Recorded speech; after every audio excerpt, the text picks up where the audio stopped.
Before we dive into the secret that haunted generations, make sure you hit that subscribe button and turn on notifications. Every truth we uncover tonight will shock you, and you won't want to miss a single moment. Like, comment, and share if you're ready to confront a mystery buried for decades. It was raining so hard that night, the kind of rain that drowns every sound except the one coming from your own heart. I remember standing by the window, watching the drops race down the glass, when she finally spoke. Her voice trembled, not from age, but from something heavier, something that had been locked inside her for decades. "There's something you need to know," she said, eyes fixed on the floor. "Something that's been eating me alive since 1954, the year alone froze the air between us." She never talked about the past, not that far back. She was 78 now, frail but proud, her silver hair tied neatly, her hands resting on her lap, as if trying to keep them from shaking. I sat down across from her, the smell of wet earth and old books filling the small living room. Outside, thunder rolled like a warning. Inside, I could feel generations about to collapse under the weight of her words. "I lied," she whispered. "I lied to protect us. But it destroyed us instead." For a moment, all I could hear was the storm. My chest tightened. I didn't know what she meant yet, but something inside me told me that after this night, I would never see her or our family the same way again. She reached for the old wooden box on the table, the one she had always kept locked. I had seen it my whole life, covered in dust, always off limits. The box was small, barely the size of a Bible, and carved with initials I didn't recognize. She ran her fingers over them before slowly opening it. Inside, there were letters, dozens of them, yellowed and tied with string. She handed me one, the ink faded but still legible. "Read it," she said. The letter was dated June 12, 1954. It was from a man named Daniel. The first line shattered everything I thought I knew about my family. "My dearest Clara, if you go through with this, they will never forgive you. But if you don't, our child will grow up in lies." My throat closed up. "Child?" I asked. She nodded. "That child was your mother." I couldn't breathe. My grandmother had always said my mother was born in sin, that her father left before she took her first breath. But this letter said something else. This letter said he never left, that he was pushed away. She looked at me then, her eyes glossy but unflinching. "They told me to do it," she said. "My father, the priest, and your great-grandmother. They said it was the only way to keep the family name clean." "What did you do?" I whispered. She hesitated, then exhaled as if releasing years of guilt. "I told everyone Daniel died in the flood that summer. But he didn't.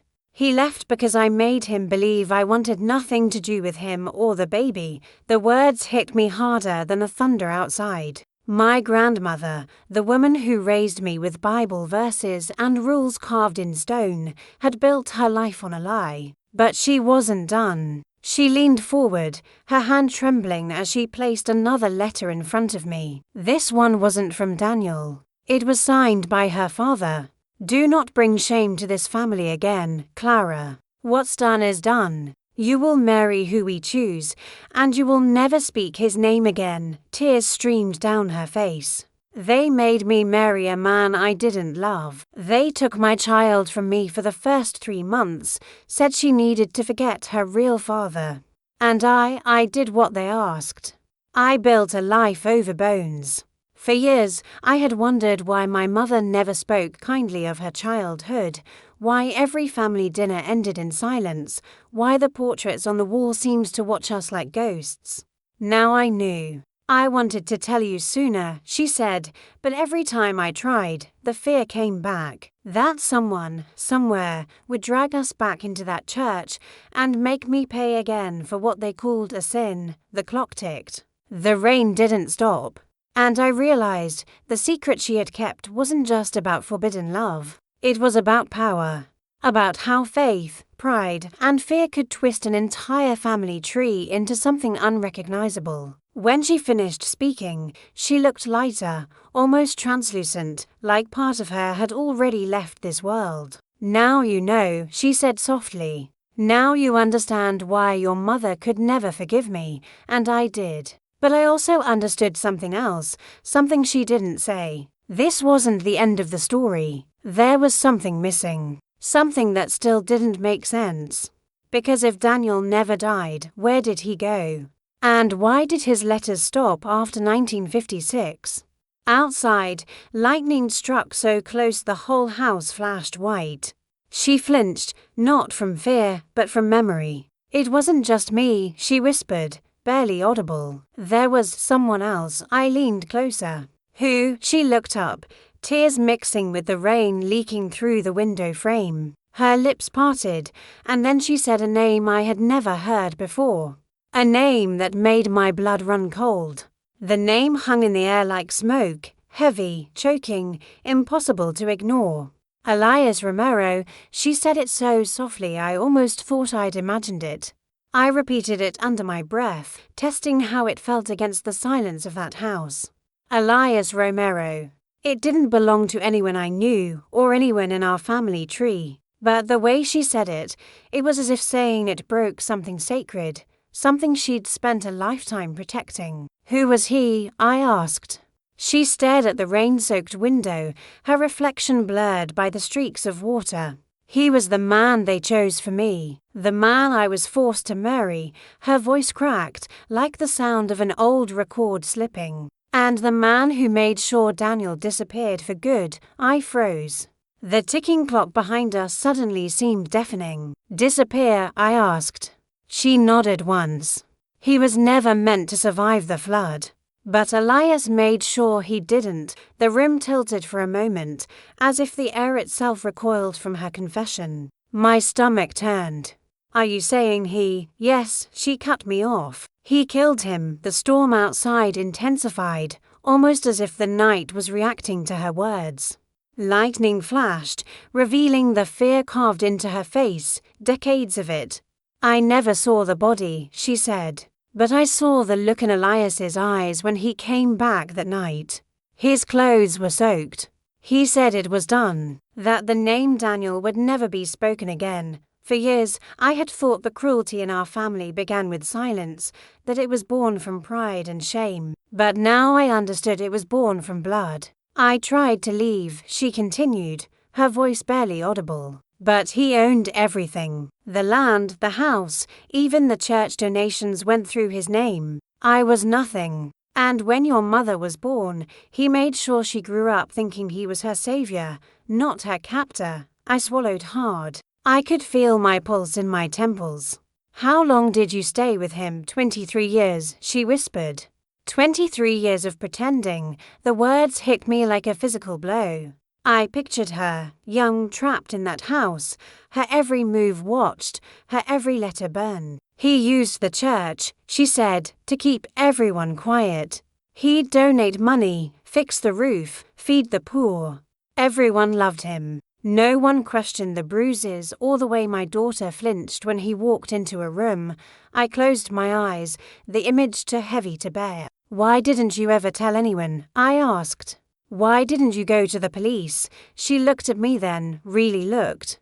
Her eyes, grey and tired, carried the kind of exhaustion that doesn't come from years, but from carrying something unspeakable. "Because I thought I was protecting her," she said.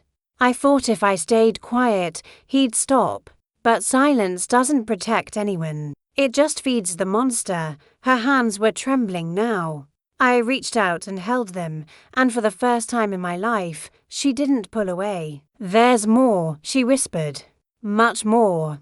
And you need to hear it before I'm gone." Outside, the rain softened into a steady rhythm, like the heartbeat of the night itself. She took a deep breath and leaned back, her eyes drifting to the box again. From beneath the letters, she pulled out a photograph, faded, creased, but still clear enough to make my stomach twist. It was a picture of her, holding a baby, my mother. And standing behind her was Elias, tall, handsome in a cruel way, his hand resting on her shoulder. But it wasn't the three of them that froze me. It was the detail almost invisible in the corner of the photo, a shadow of another figure, half hidden behind a tree. "Who took this?" I asked. Her lips quivered. "Daniel." I stared at her, unblinking. "But you said he was dead." She closed her eyes, as if the memory itself burned. "That picture was taken 3 months after his supposed death." The room went still. Even the rain seemed to hold its breath. "You're saying he was alive?" "For a while," she whispered. "He came back once. Late at night. Said he'd been hiding, that he'd found something about Elias, about my father. He wanted me to run away with him, but I couldn't. Elias had people watching the house. If we tried, he would have killed us both." Her voice broke, and she pressed her hand against her chest. "So I did the only thing I could. I told him to leave and never come back." He cried, and I did too. And then he was gone. The thunder rolled again, but it felt distant, like an echo of another lifetime. I could almost see it, the young woman standing at that window, the rain falling just like tonight, the man she loved disappearing into the dark. "What did he find?" I asked. She hesitated. "That's what you need to uncover. Because what he found was the reason they buried his name, the reason my father made sure the truth never came out. It wasn't just about me or Daniel. It was about the church, the land, the money." She looked straight into my eyes.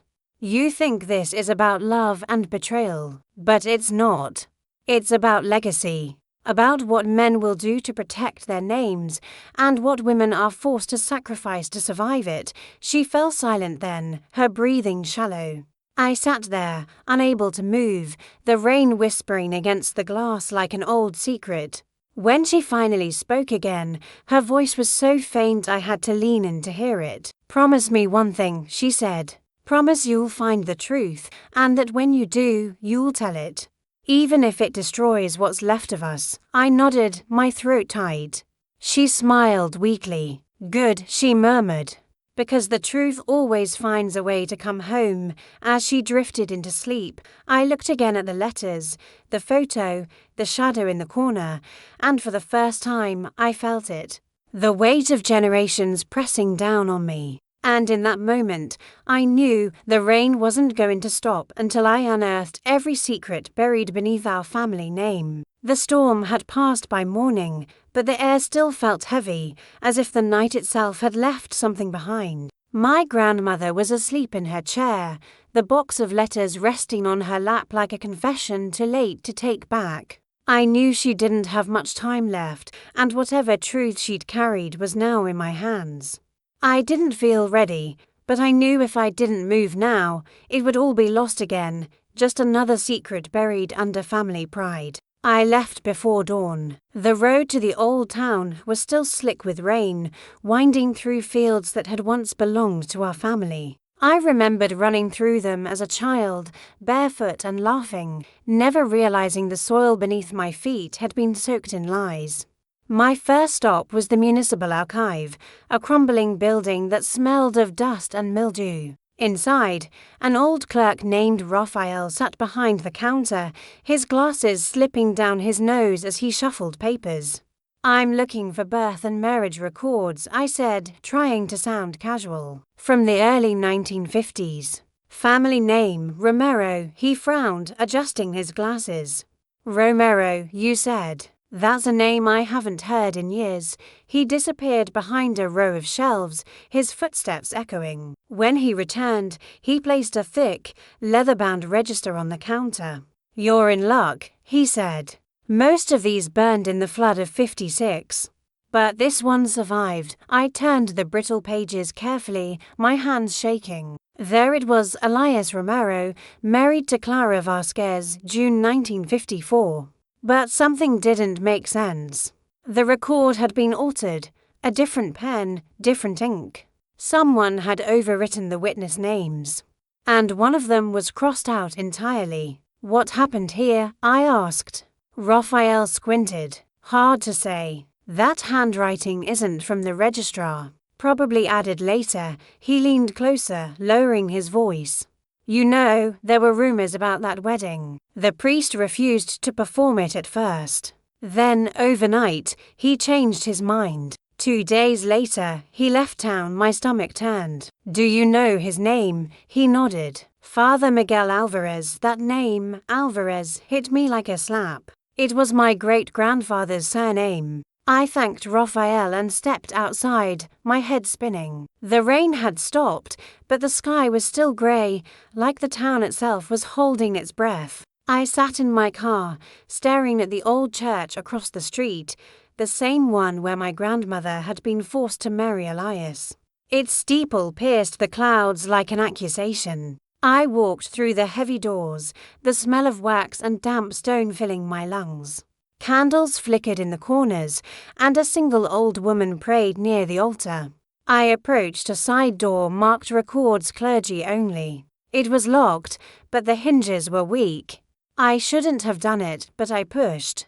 The door creaked open just enough for me to slip through. Inside, a small room lined with cabinets and boxes, yellow documents stacked to the ceiling. The air was thick with the scent of decay and incense. I scanned the labels until I found one marked 1950 to 1956, parish marriages and confessions. Most of the papers were useless: receipts, donation lists, wedding announcements. But then I found it, a sealed envelope with a faded red wax stamp that bore our family crest. The name written on it in elegant script, to be opened only upon my death, Father Miguel Alvarez.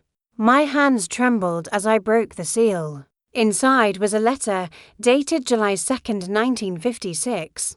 To whoever reads this after I am gone, I can no longer bear the weight of what I've done. The marriage between Clara and Elias was forced under the pretense of righteousness, but I fear I have committed a grave sin in the name of family. Elias was not who he claimed to be. His fortune came from land stolen, land that was meant for the church, for the people. And worse still, he made sure the man who tried to expose him never lived to tell it. May God forgive me, for I cannot forgive myself. The letter slipped from my fingers. The words burned into my brain. Elias had killed Daniel to hide a land theft. My great-grandfather had officiated the marriage to silence the scandal. And the family wealth that had kept us comfortable for decades, it was built on that blood. I stumbled out of the room, the letter clutched in my hand. The old woman by the altar turned to look at me, her eyes sharp and knowing. "You found it, didn't you?" she said softly. "Found what?" I asked. "The truth," she whispered. "The one everyone in this town pretends not to see. You look just like her, your grandmother. She used to come here every year on this day, leave flowers outside the church, and cry." I swallowed hard. "Why? Because this is where he died," she said, pointing to the garden outside. "They said it was the flood. But there was no flood that week. Just a body and a story no one dared to question." I walked out into the garden, the damp earth squelching under my shoes. The air was thick, heavy with the scent of wet grass and guilt. I knelt by the rusted gate and saw it, a small, unmarked grave, half hidden under ivy. I brushed away the leaves. The inscription was almost gone, but I could still make out the letters: Dr. 1930 to 1956. Daniel Romero. My hand shook. "He's here," I whispered. "All this time, he's been here." A wave of nausea and grief hit me all at once. I felt like the ground itself was rejecting me, like it knew I carried their blood, the blood of both the victim and the murderer. As I stood there, the church bell began to toll, slow and mournful. And for the first time in my life, I realized that redemption wasn't what my family needed. It was reckoning. I walked away from that grave with a single thought echoing in my head. If this was the sin that destroyed generations, then maybe it was my turn to destroy the silence that kept it alive. But before I could decide what to do next, my phone buzzed. It was a message from my aunt, short and cold. "She's gone. Come home." The rain started again the moment I turned onto the old dirt road that led to the house. It was softer this time, almost like the sky was grieving too. The windshield wipers struggled against the downpour as I drove, but I barely noticed. My thoughts were a storm of their own, the letter, the grave, the name carved into stone after decades of lies. When I pulled up, the house was crowded. Cars lined the front yard, headlights cutting through the mist. I could see shadows moving behind the curtains, my aunts, cousins, neighbors, all of them dressed in black, whispering prayers and gossip in the same breath. As I stepped inside, the air was thick with incense and nostalgia. The smell of coffee and lilies. My grandmother's portrait sat beside her coffin, her face serene, almost defiant, like she'd been waiting her entire life for peace. I wanted to cry, but the tears wouldn't come, not yet. About time you showed up, my Aunt Rosa said, arms crossed. She was the eldest, the self-proclaimed guardian of family honor. You missed the blessing. I started, but she cut me off. You were always somewhere else when this family needed you. Her tone dripped with bitterness. She deserved better. I stared at her, fighting to keep my voice calm. She deserved the truth. Her eyes narrowed. What are you talking about? I hesitated. The letter in my pocket felt like a burning coal. This wasn't the time or place, not yet. Nothing, I said finally. Just, she carried too much, Rosa scoffed. We all carry things. But we don't go digging in the past to make them heavier. Before I could respond, my cousin Matteo approached, his face pale. She left something for you, he said quietly. In her room. I hadn't stepped inside it since I was a child. It had always been forbidden, a sanctuary of old perfume and memories that didn't belong to anyone but her.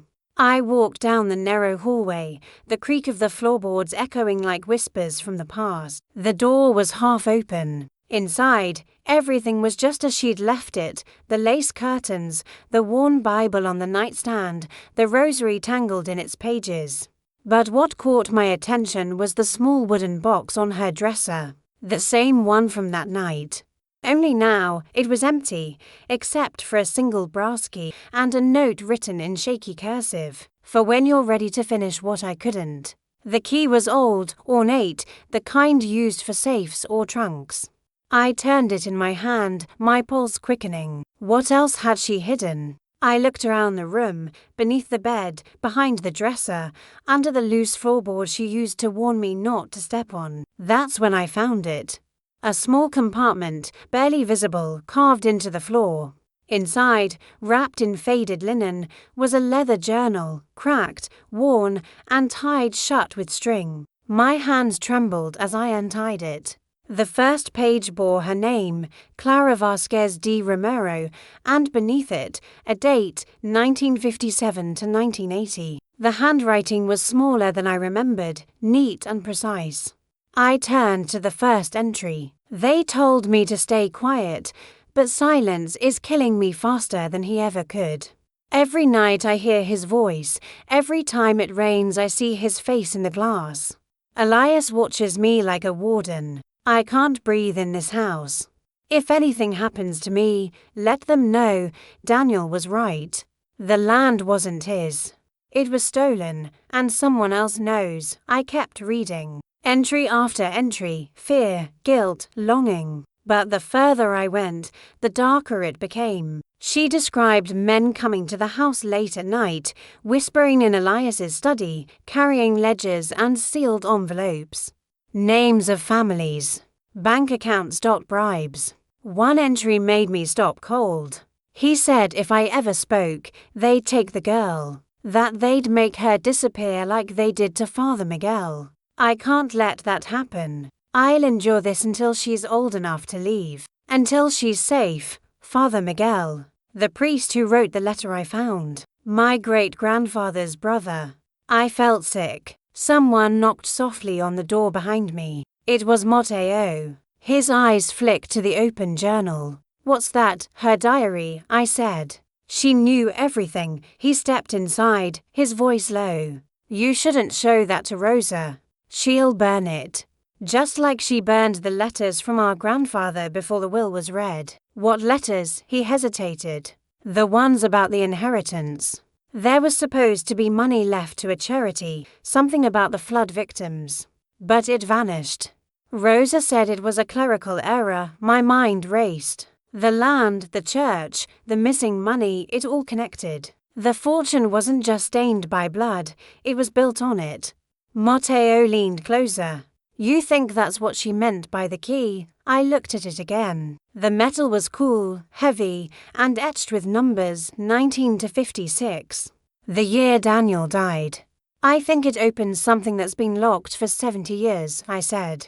Before I could say more, we heard a crash downstairs, glass breaking, voices rising. Rosa's voice, sharp and furious. You had no right to touch her things. I shoved the journal and key into my bag. Stay here, I whispered to Matteo. When I reached the living room, Rosa was holding the wooden box, her face flushed with rage. You think you can come here and dig through her life like it's a treasure hunt? She wanted me to, I said. Lies, she spat. You're just like your mother, always chasing ghosts. She wasn't chasing ghosts, I said quietly. She was running from them. Rosa's eyes went cold. Whatever you think you found, you'll forget it. This family has survived worse than your curiosity. I met her stare and said nothing. Because deep down, I knew she wasn't warning me out of fear for our name. She was protecting something. Something she already knew. That night, after everyone left, I sat in my car with the journal on my lap, the rain beginning again. I flipped to the last entry. The ink was faded, the words trembling across the page. If you're reading this, it means I failed. The truth is buried where the flood began. The key will show you the rest. I looked up through the windshield at the darkness stretching beyond the fields, the old riverbed where it all started. The place everyone in town called the Hollow. That's where I was going next. The Hollow sat at the edge of town, where the river once carved its path through the earth like a wound. The flood of 1956 had changed everything, the course of the river, the shape of the land, and the memory of those who lived through it. People avoided that place now, said the ground was cursed, that the water never really left. I parked by the old bridge just before dawn. The fog was thick, rolling low over the ground, swallowing the headlights in pale grey. My shoes sank into the wet soil as I made my way down the slope. The air smelled of rust and roots. I carried the brass key in my pocket, its weight impossible to ignore. 19 to 56. The year Daniel died, the year everything started. At the base of the hill stood what was left of an old storage shed, just a few bricks and a rusted door half buried in mud. I pulled it open, the hinges screaming in protest. Inside, the air was stale, damp, filled with the smell of old metal and decay. Then I saw it. Half hidden beneath debris and dirt, there was a metal safe bolted to the ground. The paint was flaking, the edges corroded, but the lock was intact, an old rotary model with a keyhole at its center. I knelt, brushing away the mud, my heart pounding so hard it hurt. The key slid in perfectly. The lock clicked. For a moment, I just stared, afraid to lift the lid, afraid of what it would mean if I was right. Then I took a deep breath and pulled it open. Inside were folders, carefully stacked and sealed in wax paper. Despite the moisture, they'd survived. I pulled one free, my hands shaking. It was labeled Land Transfer, Romero Estate, 1954 to 1956. Inside were contracts, dozens of them, deeds, bank transfers, notarized letters. Every one of them signed by Elias Romero, witnessed by Father Miguel Alvarez, and stamped with the same parish seal I'd seen on the letter in the church. But they weren't property sales. They were forgeries, transactions transferring land from church ownership to Elias's name. My breath caught. He had stolen sacred land, not just from the church, but from the people who lived here, farmers whose names appeared crossed out at the bottom of every page. The flood hadn't been an accident. It had been a cover. At the bottom of the safe was something else, a metal box smaller than a showbox.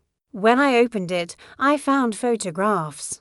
Black and white, blurry, but clear enough to see faces. Elias standing beside men in suits, their pockets stuffed with money. My great-grandfather shaking one of their hands. A bulldozer tearing through a field with a wooden cross still standing at the edge.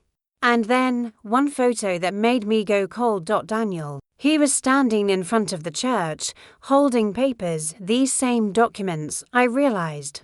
His expression was defiant. There was a man beside him, blurred but unmistakable Elias. The next photo, taken seconds later, showed only Daniel's hand on the ground. The rest of the roll was blank. I closed the box, my stomach twisting. I knew what this meant. He had proof. He'd discovered everything. And for that, they silenced him. The air in the shed felt thinner, as if the ground itself didn't want this truth unearthed. But I wasn't leaving without it.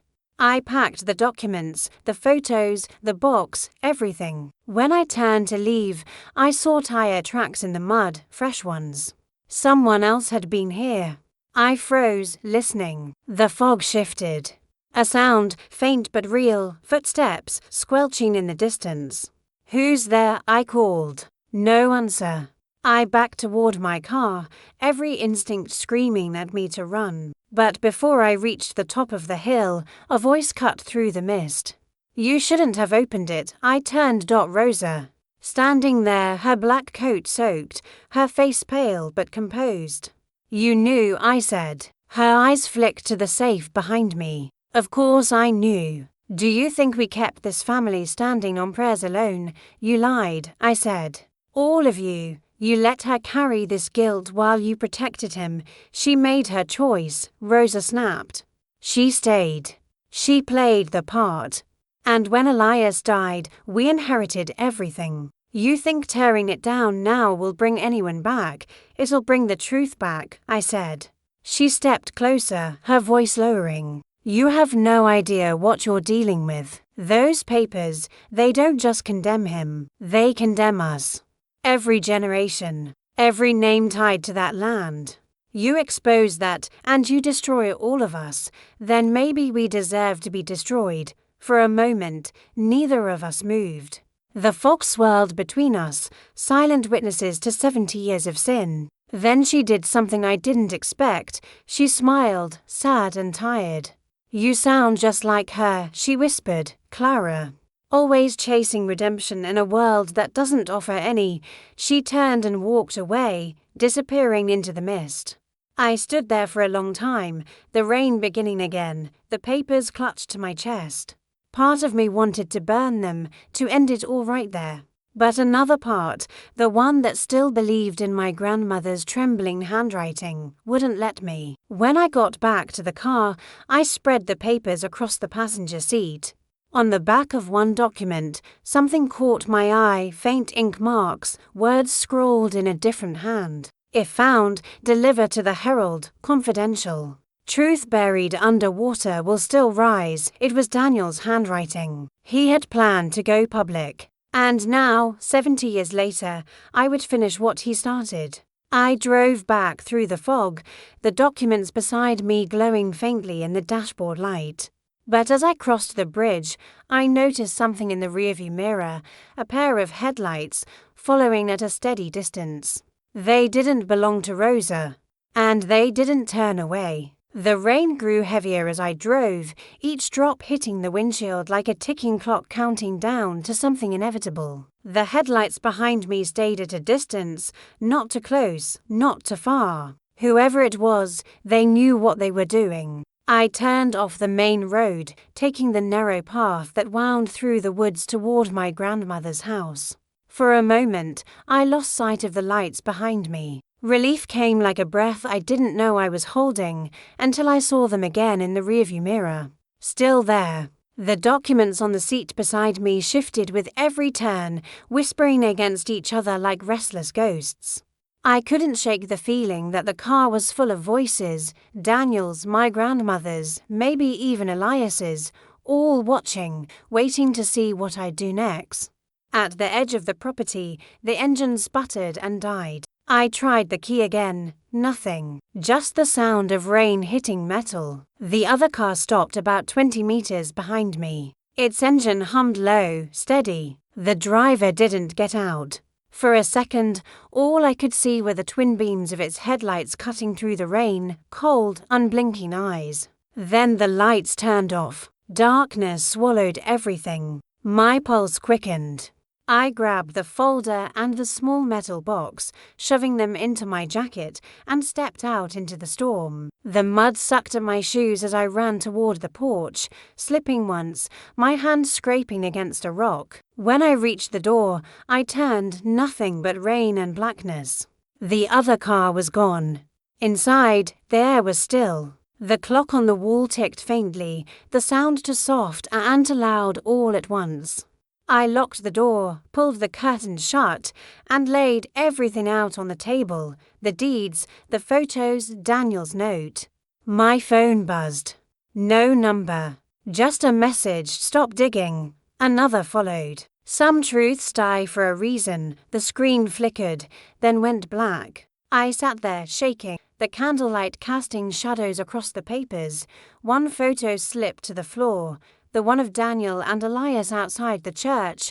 I bent to pick it up. And that's when I noticed something I hadn't before, a reflection in the church window behind them, a third man. If this revelation is gripping you, don't let it stop here. Smash that like button, comment your theories, and share this story, because every piece of this mystery is connected, and the deeper we go, the darker it becomes. Stay with me, the truth is about to be unveiled. He was turned slightly away, but his profile was unmistakable. Father Miguel, the same priest who had buried Elias, baptized Rosa, and, according to the church's records, died in 1957. Except he hadn't. The next morning, I drove to the rectory in town. The church was small, quiet, its stones darkened with age. Inside, an old caretaker greeted me. When I asked about Father Miguel, his expression shifted, something between fear and fatigue. He doesn't receive visitors, he said softly. So he's alive, the caretaker hesitated. Alive depends on what you mean by that. He pointed toward the hill behind the church. He lives in the mission house. Hasn't said mass in years. But if you're here about the Romeros, I froze.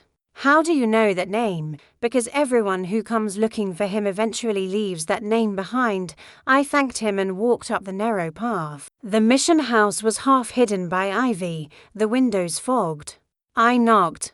No answer. Then, just as I was turning to leave, a voice called from inside, "Come in. I've been expecting you." The door creaked open. The man who stood there was old, impossibly old, but his eyes were sharp to sharp. He wore a grey cassock, his hands trembling only slightly as he gestured toward the fire. "You look like your grandmother," he said. Clara always said the truth would find its way home. I swallowed hard. "You knew her, I buried her scenes," he said, sitting slowly. "But I suppose you've dug them back up." I placed the folder on the table between us. "She didn't sin. Elias did. You all did. You forged documents, stole land, caused deaths."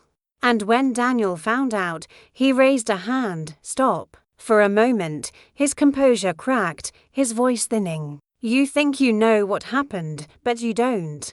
You think Elias was the villain. He wasn't." "Not at first, then explain," I said. He leaned forward, the firelight dancing in his eyes.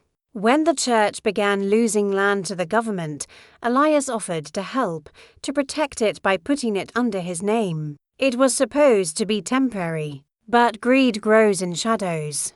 And when Daniel found out, he threatened to expose us all. He wasn't killed for silence, he was killed for mercy." "Mercy," I whispered. Father Miguel nodded. "Because if he had spoken, the scandal would have destroyed hundreds of lives, not just ours.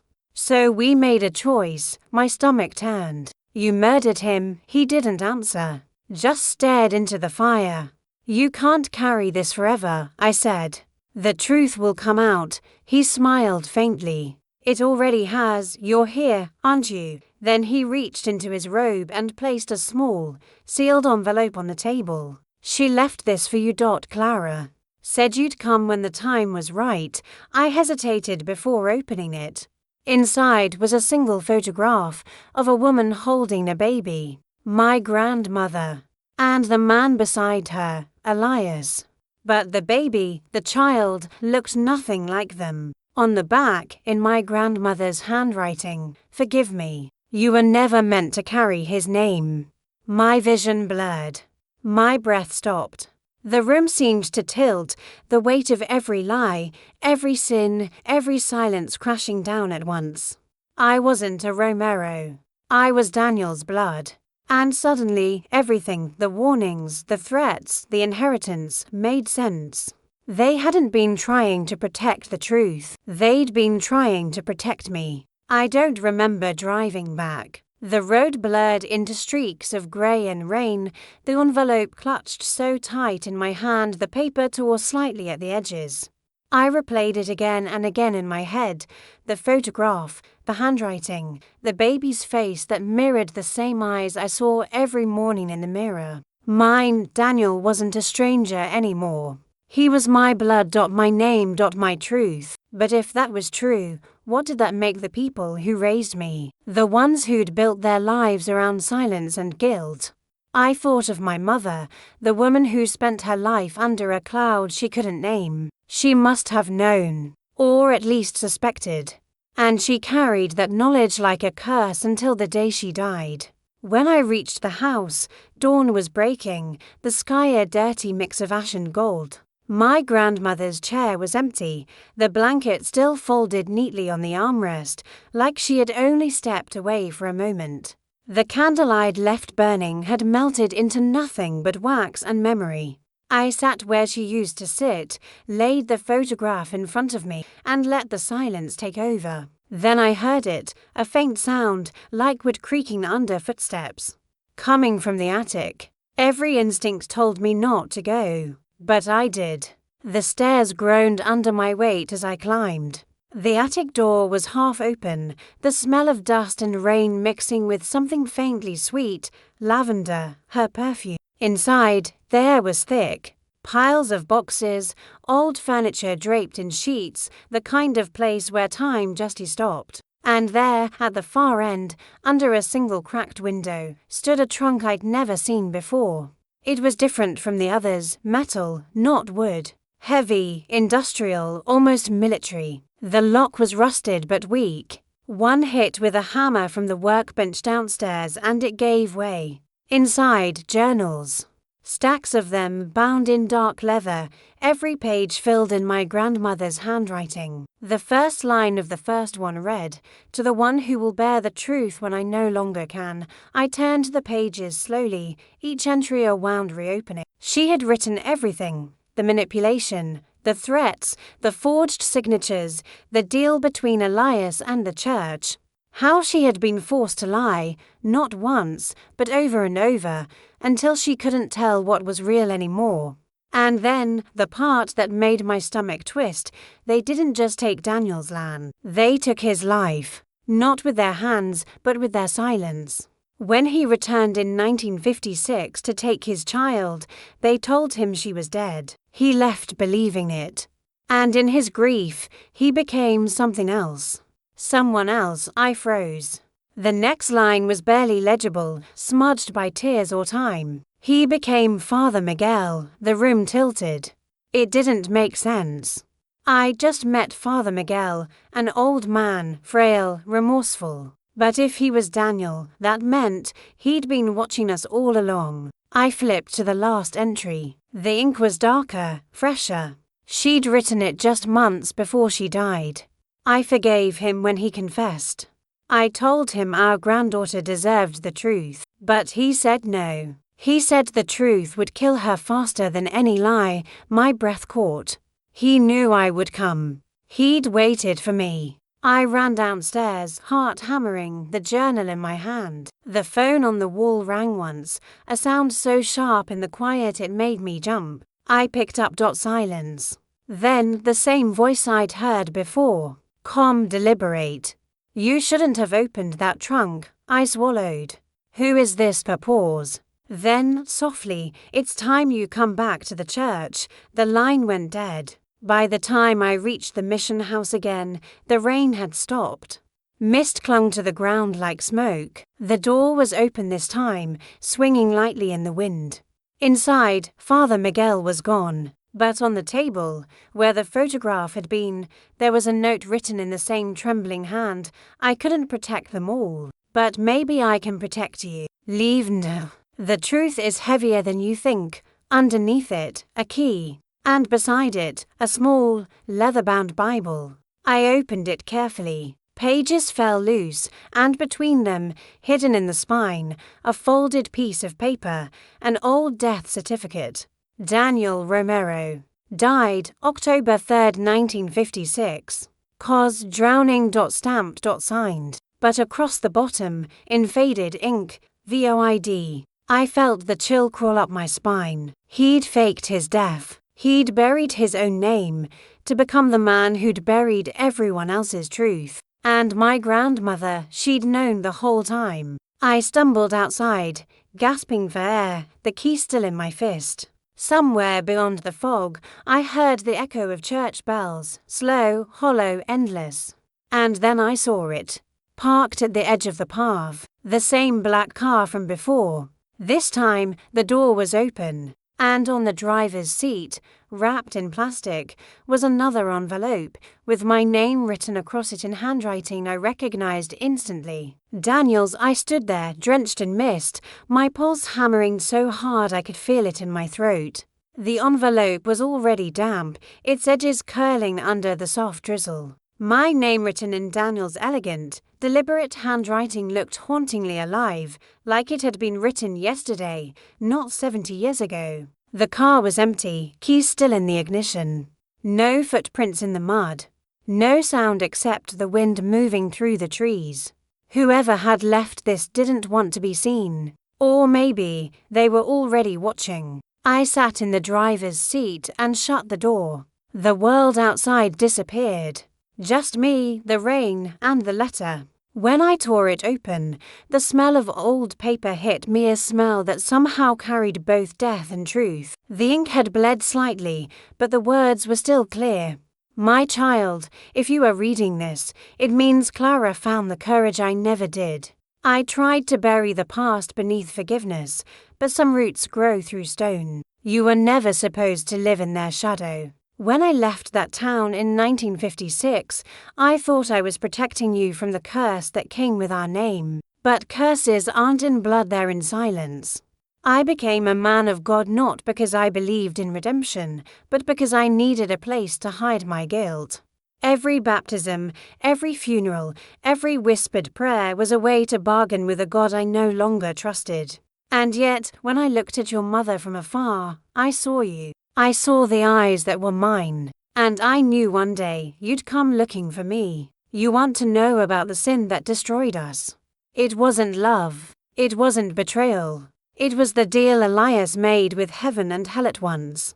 In 1954, the church faced ruin. The land you now stand on, our family's land, was the price of survival. Elias took the deed, but the church took something greater, a vow of silence. Every death, every lie, every forged signature was sanctified in exchange for power. And when I threatened to speak, they branded me the sinner. They called me the serpent that tempted your grandmother. They tore my name from the records, buried my body in the flood, and called it justice. But here's what they never knew. Elias's last confession wasn't about greed. It was about you. I froze. My breath fogged the window. He said you were never meant to exist. That you were the living proof of his greatest failure, the blood he couldn't control. He begged the church to erase you before you were born. Clara saved you. She risked everything to give you life. And now you carry the truth that none of us could bear. You are both the sin and the salvation of our name. The key will lead you to the last room I kept sealed. Beneath the church, in the crypt where the old records are kept, there is a door marked with the symbol of the flood. Inside is what they tried to destroy: the evidence, the names, the truth. Burn it if you wish. or bring it to light. But know this, once opened, it cannot be closed again. If I am gone, remember me not as a priest or a sinner, but as a man who once loved enough to damn himself for it. Daniel, I didn't realize I was crying until a drop landed on the paper and the ink smeared under my fingertips. All my life, I'd been told that our family's downfall was built on a woman's sin. But now I knew the truth. It was built on a man's silence, a system's corruption, and a love too dangerous for its time. I looked at the key again, the one Father Miguel, or Daniel, had left me. Its teeth were worn, but the symbol carved into it matched what he described, a rising wave. The crypt. The storm had started again by the time I reached the church. The doors were locked, but the side entrance where the stone had cracked years ago gave way under a push. Inside, everything smelled of wet stone and incense long burned out. The candlelight from the altar flickered like a heartbeat. The stairs to the crypt spiraled downward, swallowing me in darkness. The air grew colder, heavier. Each step echoed like a countdown. At the bottom, the key fit perfectly into a small iron door hidden behind an old tapestry. The lock turned with a low groan. I hesitated, fingers trembling on the handle. I could still turn back. Pretend I never found the letter. Live quietly, carrying their secrets like everyone else before me. But I opened it. The door creaked wide, revealing shelves of decaying ledgers, boxes of sealed documents, and one coffin-sized chest in the center of the room. Inside, wrapped in a linen shroud, were hundreds of letters, confessions from priests, land transfers signed by Elias, and baptism records altered by the church. Every piece of proof that the Romero name had been both weapon and shield.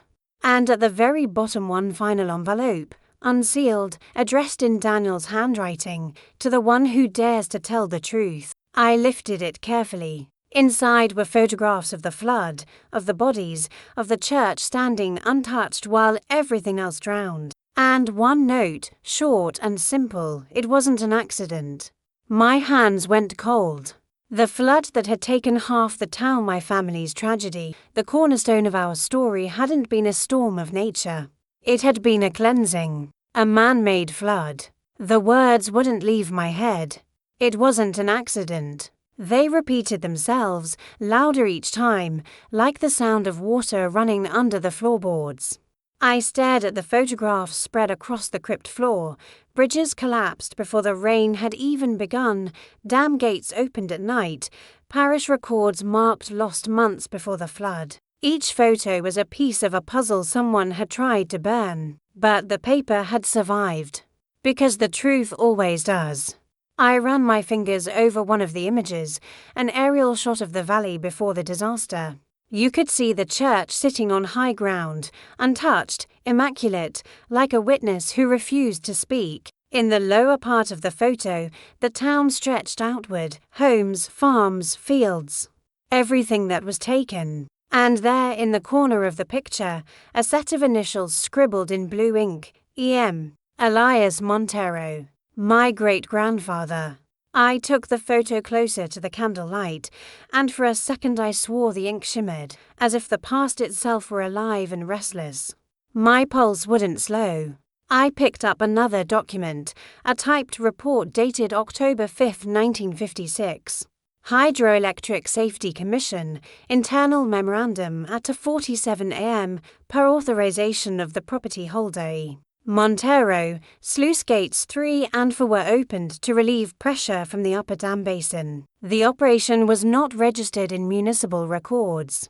No personnel from the parish were present. My stomach turned. They had opened the dam on purpose. The flood wasn't God's wrath. It was man's cover-up.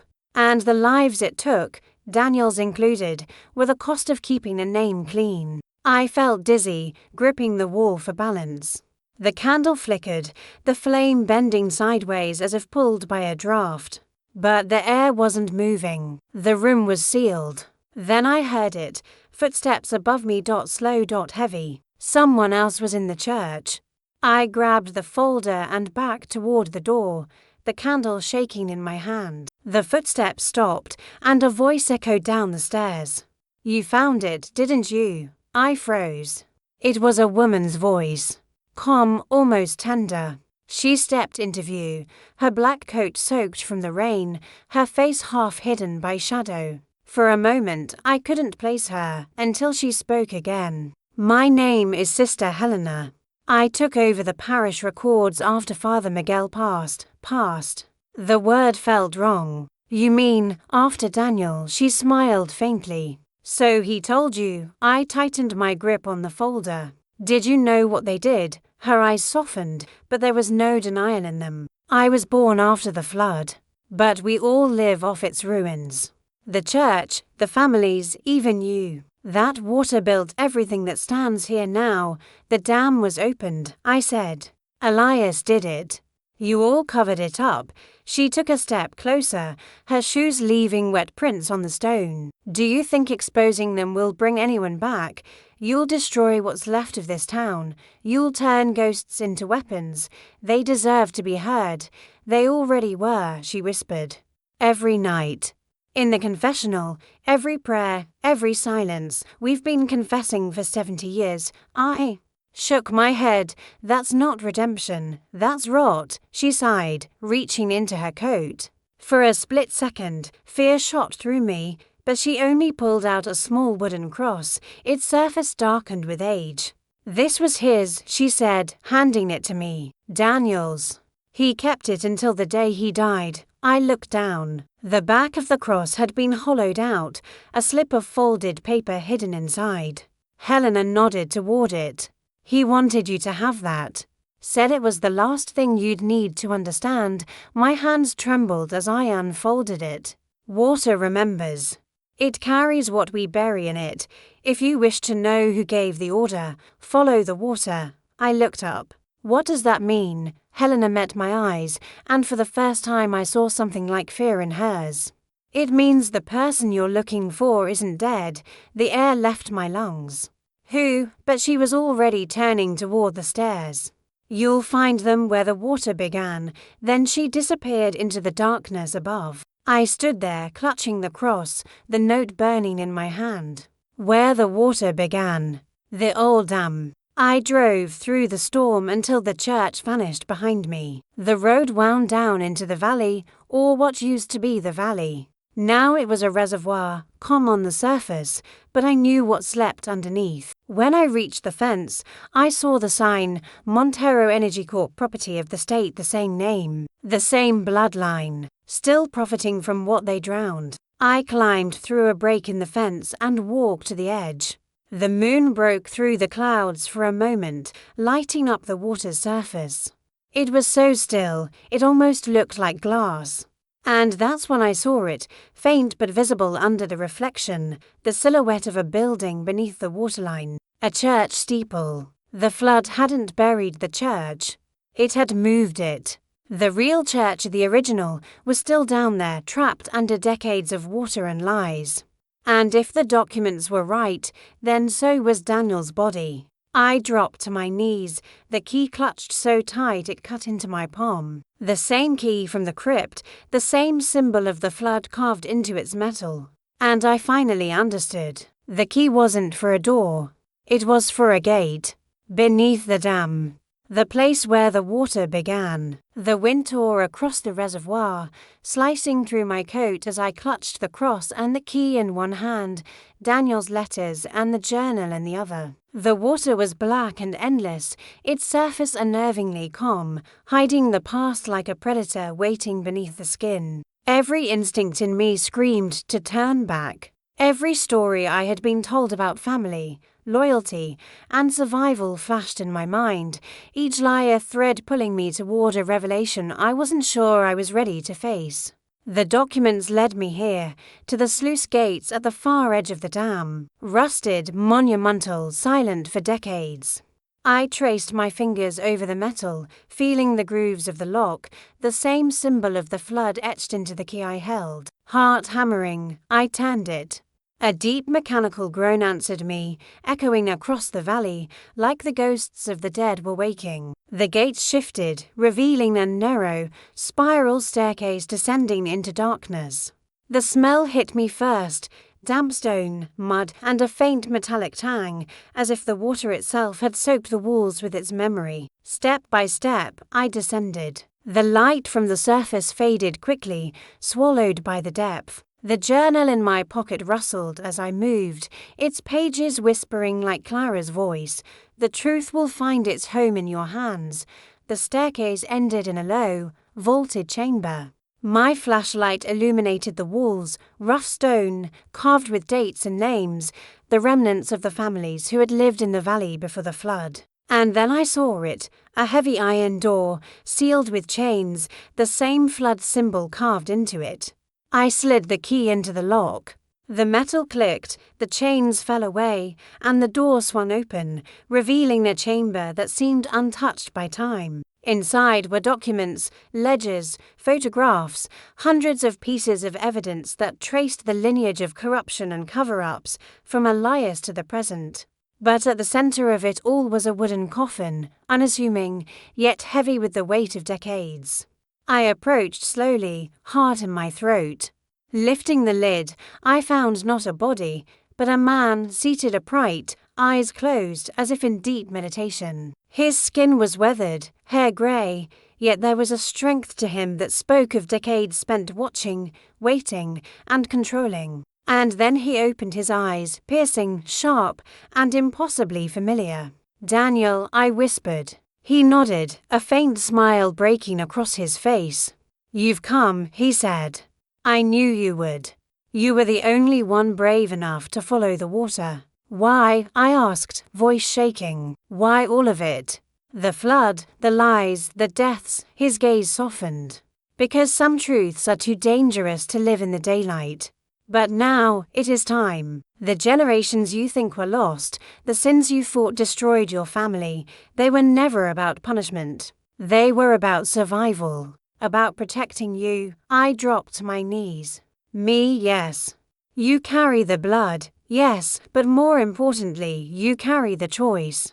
You can end this cycle, or you can let it continue. Do you understand what you are holding?" I looked down at the cross, the letters, the journals. Everything Clara, Elias, and the church had hidden for decades lay in my hands. My entire family's scenes, Daniel's sacrifices, the flood that drowned lives to bury the truth, all of it. I don't know if I can," I admitted. "You can," he said firmly. "Because unlike them, you carry the courage of clarity. The water has remembered everything, and now it asks you to act.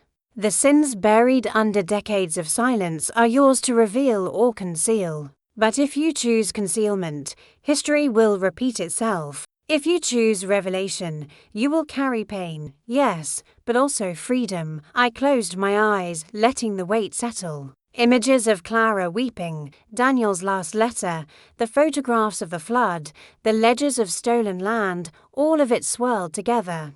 I thought of my own life, the years of half-truths, the fear that had defined my family. And then I thought of the people yet unborn, the descendants who deserved a chance to live without the shadow of silence. When I opened my eyes, I made my choice. I lifted the cross and letters high, letting the light from my flashlight catch the flood symbol carved into the chamber wall. I began to photograph, catalogue, and prepare every piece of evidence. Every ledger, every letter, every confession would be delivered to those who could tell the world. Every truth would rise like water, unstoppable, cleansing, and relentless. Daniel watched silently, the weight in his gaze lifting as if decades of burden had finally been shed. "You are the reckoning," he said softly. "And with it comes both justice and mercy. Do not fear the storm. It is only the echo of the past letting go." The water beneath the dam seemed to shift. Not with violence, but with recognition, a slow ripple like a heartbeat returning to its body. And for the first time, I felt the generations of silence, of fear, of control, release me, wash over me, and recede into memory. I left the chamber with my hands full, my heart heavy but unburdened. Above, the reservoir reflected the morning light. Birds were beginning to stir. The air smelled of wet earth and freedom. I knew what I had to do. The world would hear the story, the sins, the sacrifices, the flood, the lies, the lives lost. And when they did, the truth would finally reclaim its place. And in that moment, I realized something profound. The sin that destroyed generations wasn't the act itself. It was the silence that followed. I was the first to break it. And the water, at last, remembered everything. Now that the full truth has been revealed, the story doesn't end here. Subscribe to join the journey, comment what shocked you the most, and hit like if you believe some secrets are meant to be exposed. The past has spoken, and your voice can carry it forward.